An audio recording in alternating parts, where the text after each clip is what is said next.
Welcome to Rare World Coins. This is RMworldcoins. Looking forward to showing you another video, and hopefully you've been watching some of my videos. I've got over 500 videos in my channel, and that should keep you pretty busy looking up coins from the US and around the world. I've been away for a little bit, but I am back and I am uploading some nice videos. People who are interested in some good key dates of US coins, some world coins that are popular in demand, that will show some good growth. So in my opinion, these coins are a good investment, not just for collecting, but also something that you can place in your collection that will show a pretty good return on your investment. Okay, you want to enjoy your collecting hobby, and of course you want to pick up some nice coins, nice conditions, and of course you want to see the increase in value in these coins.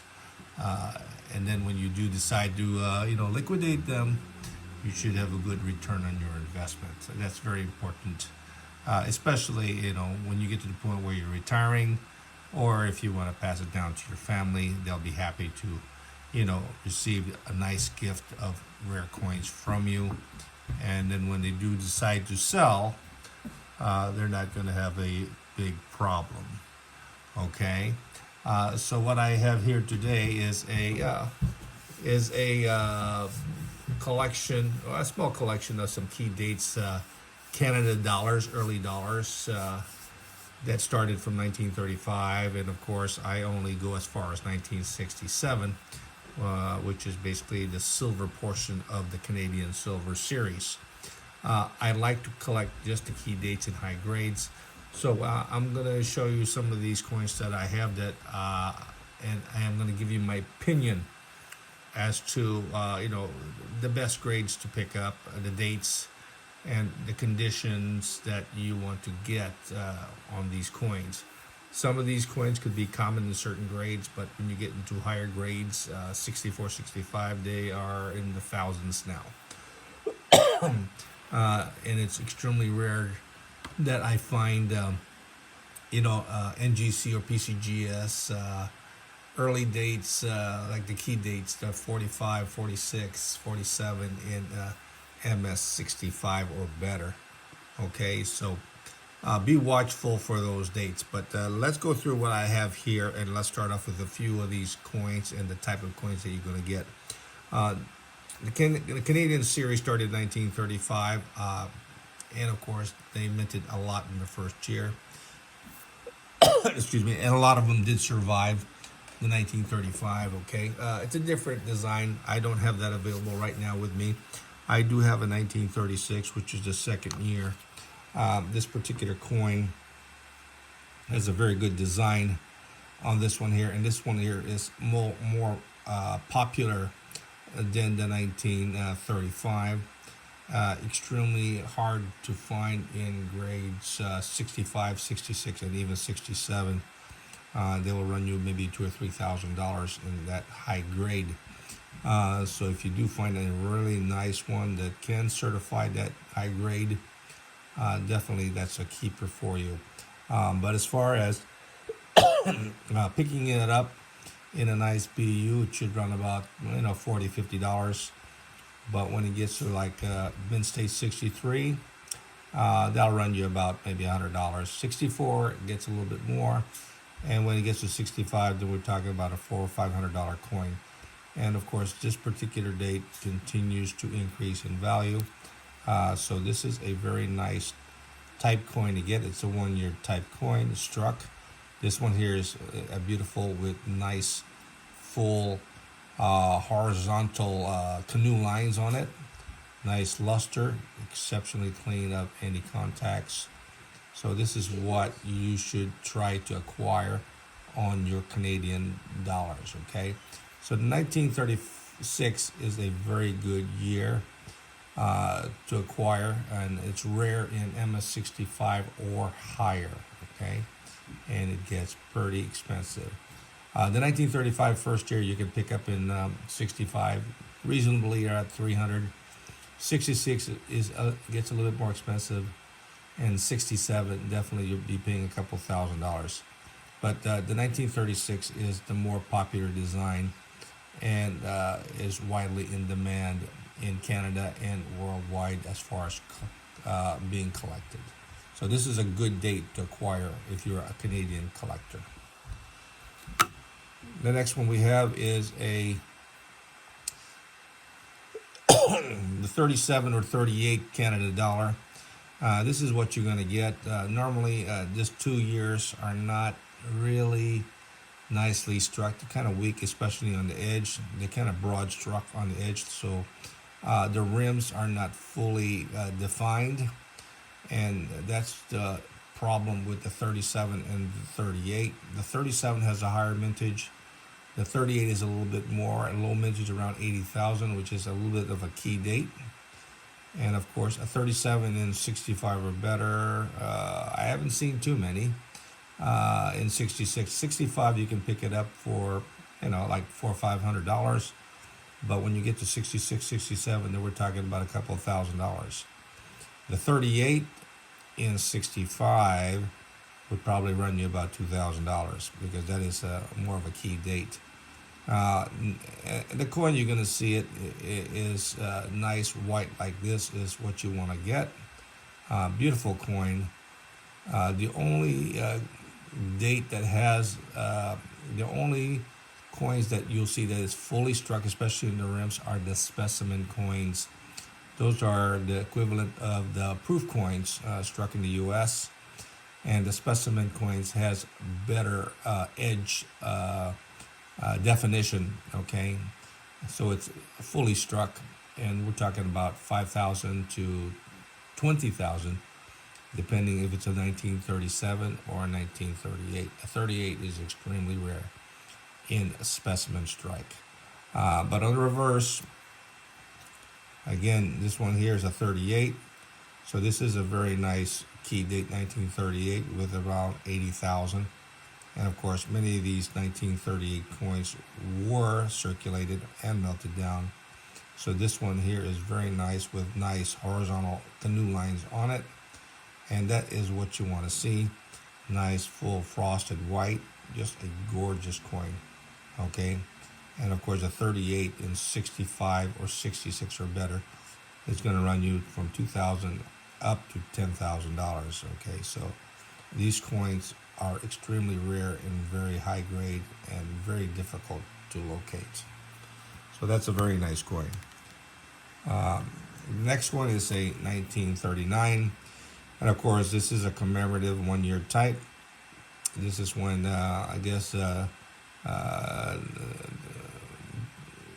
King George visited Canada and the Parliament. And so this one is very nice. Also, the vintage on this one is plentiful, so you can pick it up easily in, regular mint state, brilliant uncirculated for about $20 or $30. When you get into mint state 65, it'll run you between $300 to $500. Anything higher than that, will be a couple $1,000. And sometimes this particular coin has also weak rims. So the ones that has full rims will be the specimen coins, and they're limited vintages around 100 coins or less, and they could run, up to $5,000 depending on how nice it is. And they were struck in matte finish, mirror finish, and of course the regular specimen. Okay, so need to be familiar with the different strikes. Okay. The best is, of course, the mirror specimen. And, of course, you should have some nice deep mirrors on the coin. Sometimes NGC or PCGS cannot or will not define the coin as a mirror. They'll just say it's a specimen, okay, even though it is a mirror specimen. But there is some distinguishable things that you can look to find out if it's the mirror specimen or the matte specimen. So a nice mirror specimen is extremely rare. And on the reverse, you'll see the Parliament. And of course, very nice. And of course, when they're looking at the Parliament, they're looking at the full steps on the entrance. And that's the thing about these coins. So some of them will grade if it's full step, then of course you might end up paying a premium. But the thing I look for is nice appeal, nice frosty device on this one here, and this one is very nice. And of course this one here should grade at least a 64, maybe even a 65. But like I said, it's raw. Pick them up raw. It's easily attainable. And when you get to certified coins in 65 or better, you'll be paying a little bit more, up to $500. And then 66 I haven't seen, or 67. But a very nice coin to get if you're looking for really, really high grades. The next one here is a 1945. So basically after 1939, and there was a pause on the minting. So there is no 40, 41, 42, 43, or 44. They recontinued the silver dollar in 1945. And of course, in 1945, they use different types of dyes. They use chromium dyes, which were, in my opinion, not really the best. And of course, when they struck the coins, some of the coins were weakly struck on, especially in the rims and on the face. So it's broadly struck, and of course, very weak design. But they did use, in my opinion, some new dyes that gave a better strike to the coin. So depending on which dye was used, some you'll get nice strikes with full rims, and some will get really weak images and rims with the chromium dyes. Okay, so at least you'll be aware of those things. But the 1945 has a mintage of only around 38,000 coins. Many did see circulation after the continuation of the minting of the silver dollar, and of course, a lot of them did get melted down and widely circulated. So a nice MS65 or better is going to run you, $10,000 to $20,000. In my opinion, the 1945 is a key date, and in my opinion, a lot rarer in mint state condition than the 1948, which is the key date that has only about 18,000 coins minted. So, in my opinion, the 45 is more of a key date than the 1948. And I've been looking for a nice 1945, which I do have a nice one.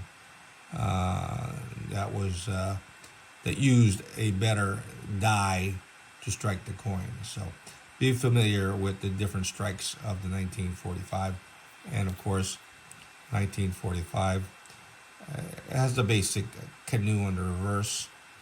And of course, you want to be sure you got a nice strike on the canoe with nice horizontal lines going across the canoe. And of course, there are also varieties of the 1945, some with the repunch 5 or doubling on the 5. So be aware of those varieties, okay? And some of them have the initials just below King George's image. The HP sometimes could be doubled, quadrupled, struck. So those are some of the varieties that you can look for.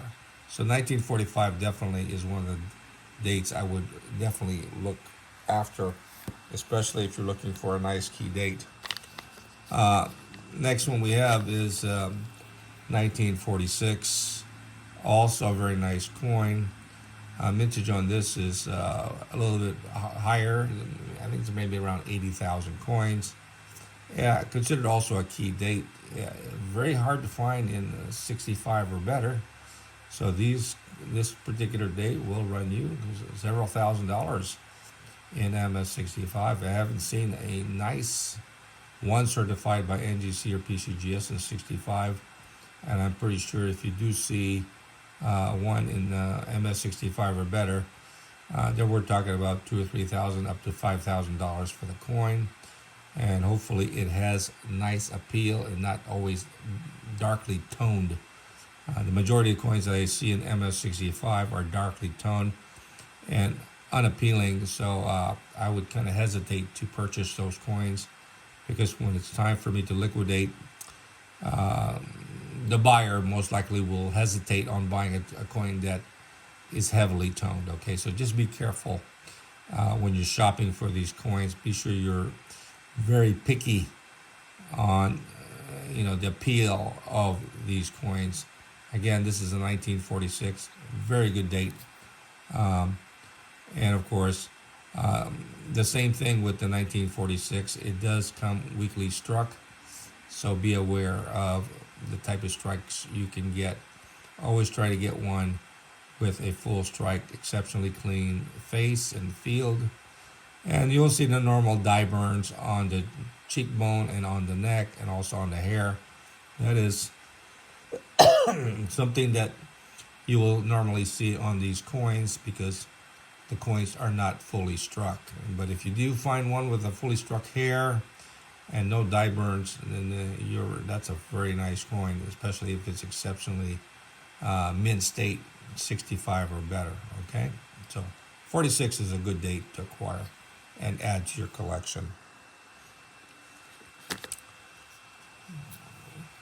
Now, what we have here is the 1947. 47 has basically about many varieties, okay? But the 1947 blunt is the most common of all of them. But even in MS65, this coin will run you a couple of $1,000 to up to $10,000, depending on how nice it is. So 1947, with the nice strike like this, nice frosted canoe, is what you want to get. The 7, you'll see at the bottom of the 7 is more like blunt. It comes right across, okay, and it's short. So that is what you want to look for in the 47 blunt. Okay, doesn't have a curvature to it or a long tail as the pointed 7, which I will show you shortly. But the 47 has a mintage of around 65,000 coins. Many of them did see circulation and melted down, so only a very few you'll see in very high grade in 65 or better. So that's why they're running, between $2,000 to $10,000, depending on how nice they are. So if you're looking for a 47 in really high grades, you might end up spending a little bit of money on it. So I've been a collector of Canadian coins for over 40 years, and as of yet, I haven't found one that I like, and only a few graded in MS65. Okay, so be aware that to get an MS65 collection or better on Canadian dollars is extremely difficult. Okay, and it will cost you a lot of money. On the reverse, King George VI. This one here is very nice, and as noted, you can still see the die burns on the cheek and on the neck. Not so much on the hair, but this one here is a gorgeous coin. And when I get it certified, hopefully I'll come back a MS64. If it comes back an MS65, then I'm talking about, it worth a couple of $1,000. But in 64, I think it's worth me maybe $700 to $800 in its condition. And I know this is better than 63. It's exceptionally clean of any problems on the coin. So this is what you want to pick up. This is probably one of the nicer blunt 7 that I have available in my collection, and I tried to accumulate them. So I just don't have one. I have several because when I come across a nice one, and as long as I have the funds for it, I might end up buying it. The next one we have here is 1947, and this is the maple leaf one. And to the right of the 7, you'll see the maple leaf. And the 7 is a blunt 7. And of course, this one here is also very nice. In MS65, this would run about $4,000 up to 15 or even 20,000, depending on how nice it is. But in MS64, 65, they've been moving up lately. They're running around $1,500 now. Okay, I remember when I used to buy these coins for a couple $100. Now their prices has gone up like crazy. A lot of collectors in the Canadian field, and of course, the Canadian silver dollar is one of those sets that they like to collect. And trying to achieve the best grade is extremely difficult, and prices keeps on moving up. And the 47 with the maple leaf is the transition from 47 to 48, which the Canadian Mint didn't have the dies for it. So to indicate that it was struck in 48, they put the maple leaf next to the 7. So this one here, as far as mintage on this one here, this one has a mintage of around 21,000 coins. And as I mentioned, many of these coins did see circulation. Okay, so it's very hard to find some really nice one. Because of the proof-like fields, a lot of them have a lot of bag marks, so it's be picky on looking for one that is really nice. Okay, and on, of course, the obverse, again, this one here is better than most. And of course, you'll see the dye burns on the cheek and on the neck, not so much on the hair. And this one here has nice proof-like fields. So this one here is definitely a very nice, better coin. Okay, and of course, they did strike specimen coins for all these dates, and majority of them has a mintage of less than 100 coins struck in specimen. So if you come across a specimen coin, those are extremely rare. And in any condition, even though they're slightly impaired, they're still rare because the strike on the coin is really high quality. Okay, definitely will run you $5,000-$10,000 for a specimen strike. So again, the 47 maple definitely is one of the better dates variety that you want to collect. Gorgeous coin, and one of the key dates as a Canadian collector. This is what you want to add to your collection. Now the last variety we have is the 47 pointed 7. Okay, in this case, the 7. If you look at the 7, it does have a long extension on the bottom of the 7.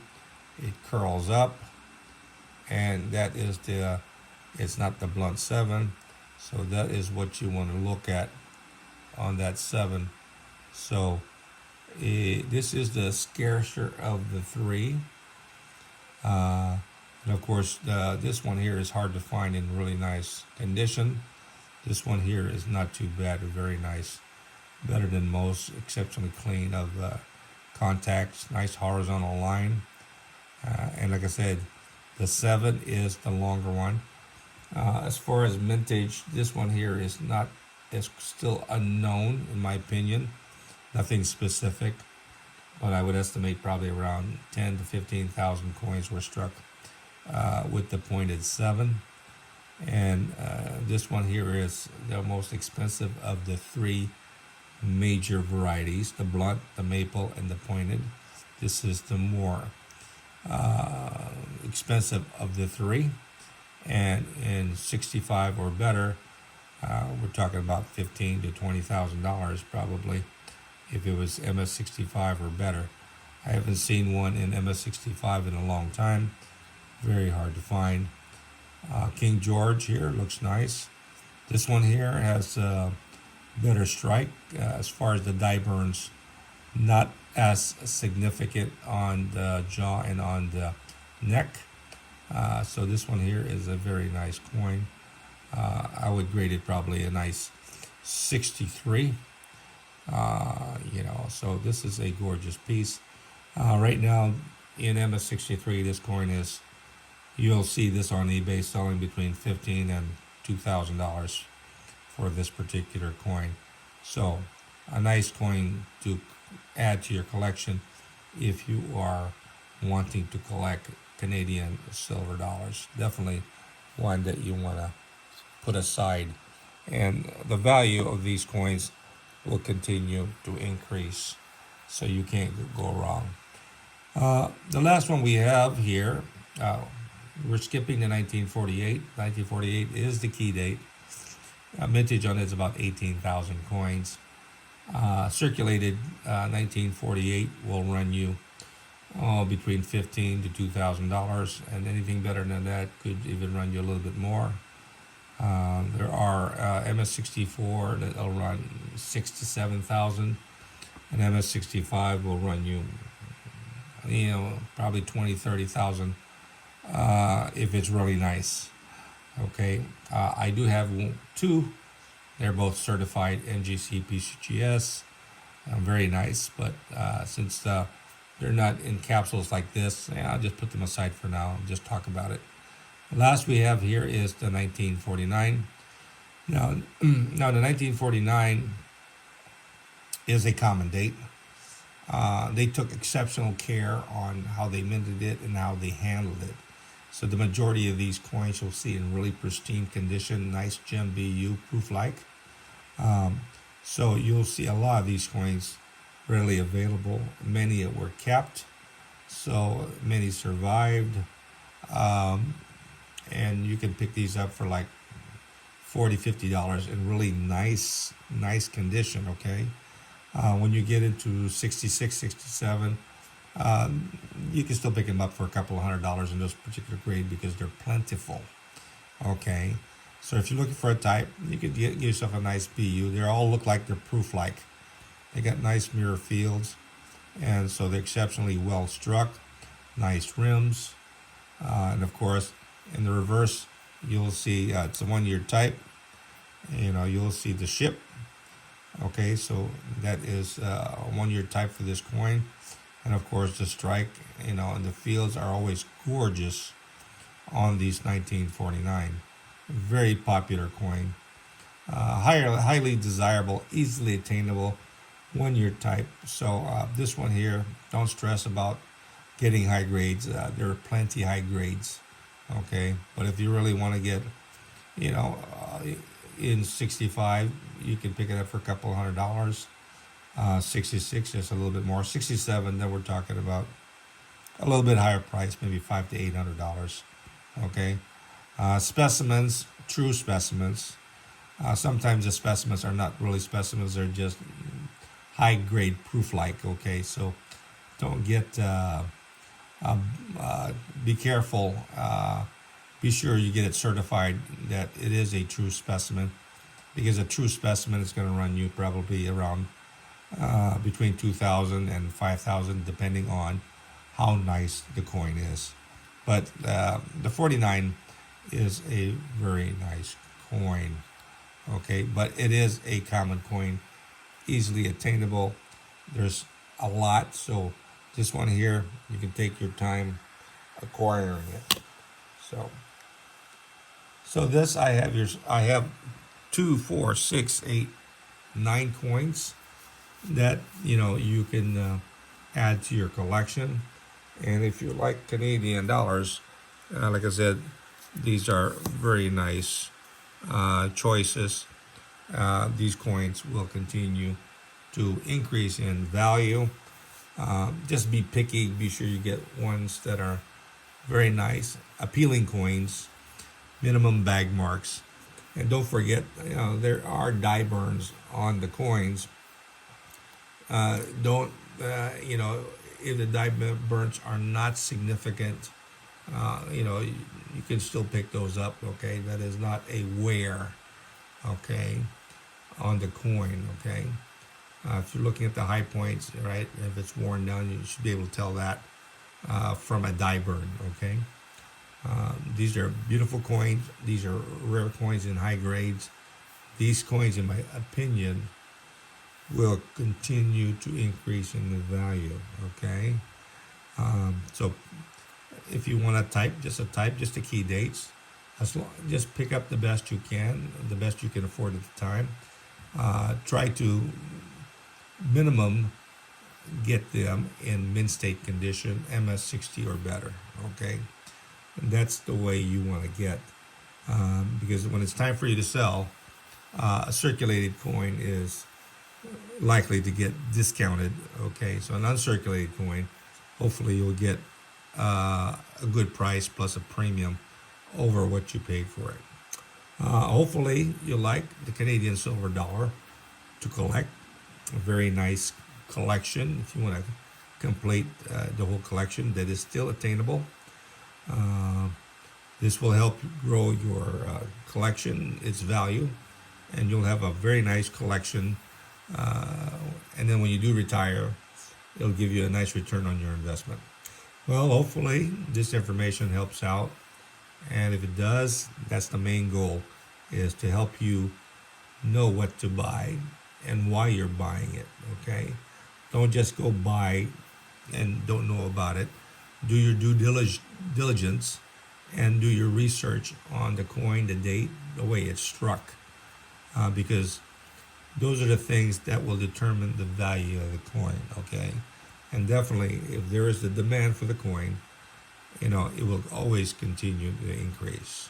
So hopefully you're getting a good idea on these coins. Hopefully I'm helping you out.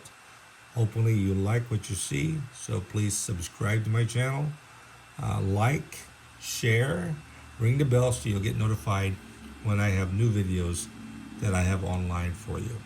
Till next time, you have a great day.